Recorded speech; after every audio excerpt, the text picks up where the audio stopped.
Ek groet u in die wonderlike naam van ons Koning Jesus Christus, ons Verlosser, ons Zaligmaker, op hierdie Woensdag, die 8 Oktober 2025. Ek is Jacques Pieters, hierdie is Brood vir die Siel, 0720202615. Jy weet, vanmorgen sit ek met 'n swaar hart. Ek sit laas nag en ek bid tot die Here. Ek vra vir die Here, wat moet ons doen as geestelike leiers in hierdie land? Wat moet ons doen as geroepenis om die woord, om die evangelie te verkondig in hierdie tyd waarin ons lewe? En natuurlik, ek salf my af en ek is in 'n diep gesprek met die Here. My trane loop en ek is nie skaam om dit te sê nie, want jy weet, my hart is vir ons mense. My hart is vir ons geloof, vir ons God. Dis my hele hart. En dis waarvoor ek my lewe afgelê het. Is juis vir hierdie dag. Want ek sê nie ek spesiaal nie. Wat ek sê vandag is dat die Here het my geroep en dinge gewys baie lank terug. Baie lank terug. Dinge wat ek nie met mense kan deel nie. Nie op die regte tyd nie. Want dit is bedoel vir hierdie dag, waar ons nou lewe. Hierdie dinge wat nou besig is om te gebeur, hierdie hele kommissie wat nou opstaan om die Christene se monde toe te maak. En baie mense weet nie eers hiervan nie. Baie Christelike leiers weet nie eers van hierdie kommissie nie. En laas nag terwyl ek bid, toe ek klaar gebid het, krap ek so deur video's op YouTube. En ek soek antwoorde. Ek vra die Here, wat gaan aan? Wat moet ons doen? Daar is mense wat bymekaar kom vandag om optog te hou teen hierdie kommissie, sodat hulle nie hulle planne kan voortsit nie. Jy weet, in hierdie kommissie is daar 'n vraag gestel aan die leier van hierdie kommissie. Wat gebeur as iemand vandag tot bekering kom en hy gaan vertel môre vir iemand anders van Jesus Christus en die leier van die kommissie sê, dan arresteer ons hom. Gaan lees Matteus 24 vers 1 tot 14. Gaan lees Markus 13. Gaan lees Lukas 21. Gaan lees dit. Want die mensdom kom nie agter in wat 'n tyd ons is nie. In Openbaring, in die 7 gemeentes, is een van daai briewe gerig. Dit sê baie duidelik, julle wat warm is goed. Julle wat koud is ook goed. Wees eerder koud as lou, want as jy 'n lou Christen is, as jy 'n lou gelowige is, gaan ek jou uitspoeg. In die Hebreëse woord sê dat ek gaan jou uitbraak. Want jy sien, daar's nie meer tyd om lou te wees nie. Daar's nie meer tyd vir ons as gelowiges om op die draad te sit en ander mense te plesier om koud te wees op tye en warm op ander tye nie. Dis nie meer tyd waar jy in die kerk kan sit en hardop skree, Here, Here, halleluja nie. Dis nie meer tyd dat jy daar uit die kerk uitloop en dan weer verander nie. Dat jy skaam is vir die Here nie, want die Here gaan hom skaam maak vir jou. Hierdie dae waarin ons lewe. Hierdie dae is die tyd van smarte. Jy kan gaan lees in jou Bybel. En hier is nie om vrees aan te jaag nie. Ek is nie een van daai mense wat vir jou sê jou beursie gaan vol word nie. Ek is nie een van daai mense wat vir jou sê alles wat van jou weggeneem is gaan terugkom nie. Ek sê vir jou vandag in 'n waarskuwende vorm, soos wat Jesegiel 33 dit uitbeeld, hier kom moeilikheid. Hier kom hongersnood. Hier kom verdrukking. Hier kom dinge wat selfs oor die gelowige se lewe gaan kom. Hierdie is 'n toets in jou lewe. Is jy regtig lief vir God? Want gaan lees jou Bybel, die tyd van smarte is op ons gefokus. Hulle gaan julle in die tronke gooi. En dit is presies wat hierdie kommissie beplan om te doen. Hulle wil ons in die tronke gooi. Nou wel, ons kan gaan optogte hou. Ons kan gaan doen wat ons wil, maar vandag sê ek vir jou, ons moet by mekaar kom en begin bid.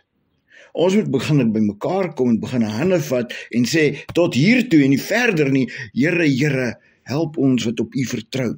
Want die woord van God is 'n belofte van elkeen wat op hom vertrou, sal veilig bly. En dit sê ek vandag vir jou.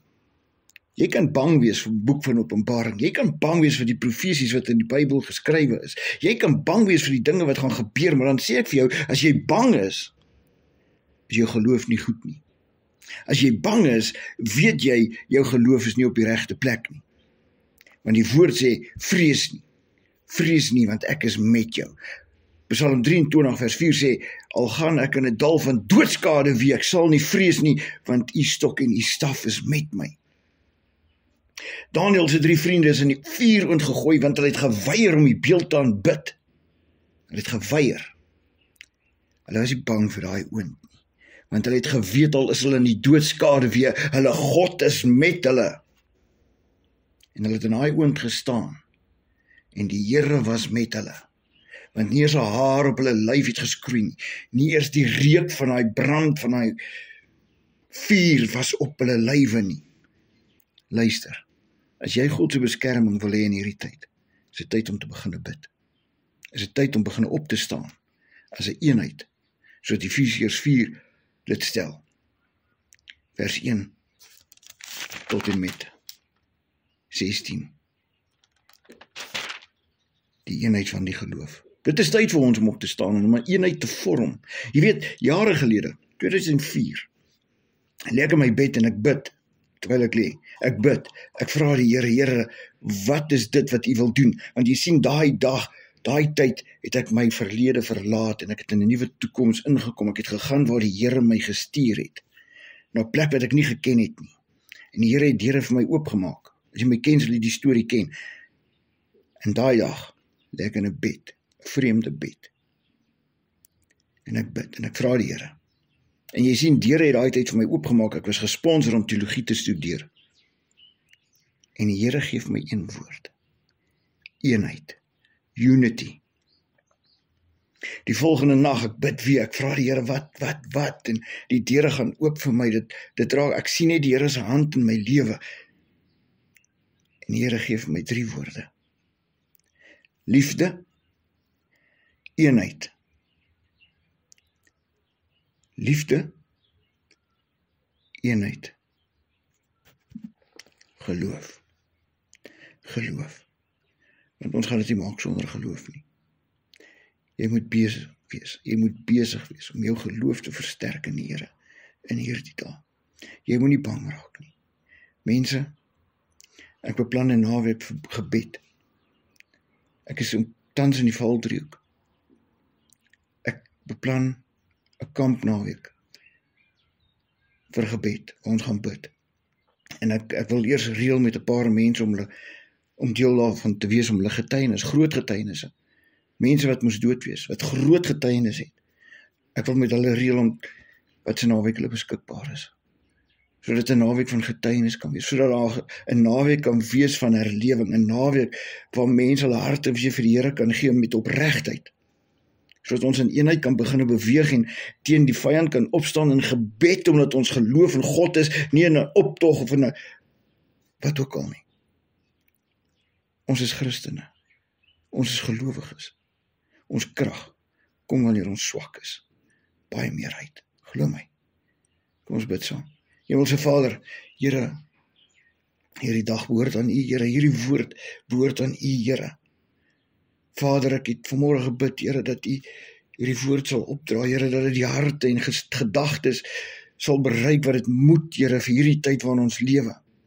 Vader, ons weet ons gaan 'n tyd in waar die vyand ons monde wil stil maak, sodat die bose meer krag kan word, Here. Vader, ek lees vanmôre ook in Daniël 8. Ek lees wat daar geskrywe staan, Here.